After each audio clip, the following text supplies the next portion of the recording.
Hi kids, Mr. Galvan again. So we're going to be reading The Whipping Boy, or I'm going to be reading The Whipping Boy to you. So go ahead and get The Whipping Boy out so I could read to you chapter 1. All right, get my glasses on. Here we go. Chapter 1, in which we observe a hair-raising event. The young prince was known here and there and just about everywhere else as Prince Brat.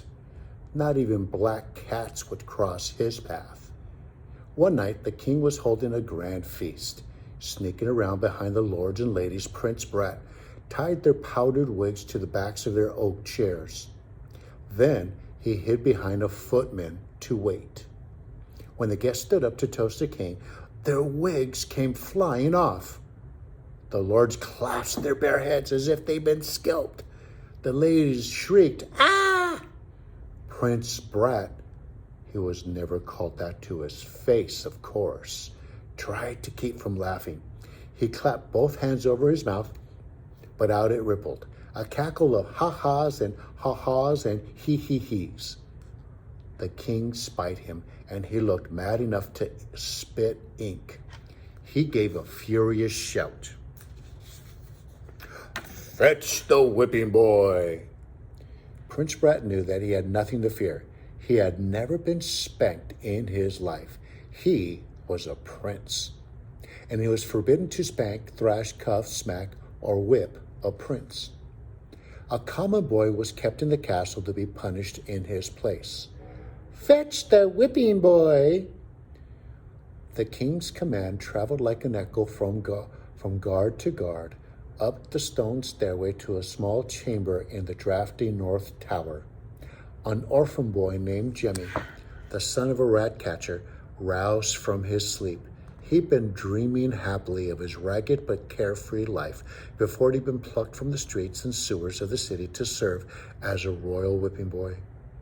A guard shook him fully awake. "On your feet, my boy." Jimmy's eyes blazed up. "Ain't I already been whipped twice today? Gaw, what's the prince done now?" "Let's not keep the great folks waiting, lad." In the main hall, the king said, 20 whacks." Defiantly biting back every yelping cry, the whipping boy received the 20 whacks. Watch. There's the king, and the whipping boy, and Prince Brat. The king turned to the prince, "And let that be a lesson to you." "Yes, Papa." The prince lowered his head so as to appear humble and contrite. But all the while he was feeling a growing exasperation with his whipping boy. In the tower chamber, the prince fixed him with a scowl. "You're the worst whipping boy I ever had. How come you never bawl?" "I dunno," said Jimmy with a shrug. "A whipping boy is supposed to yowl like a stuck pig. We dress you up fancy and feed you royal, don't we? It's no fun if you don't bawl." Jimmy shrugged again. He was determined never to spring a tear for the prince to gloat over. "Yelp or bellow next time, you hear? Or I'll tell Papa to give you back your rags and kick you back into the streets." Jimmy's spirits soared. "Much obliged, your royal awfulness," he thought. "I'll take me rags and I'll be gone in half blink of an eye." And that's the first chapter to The Whipping Boy.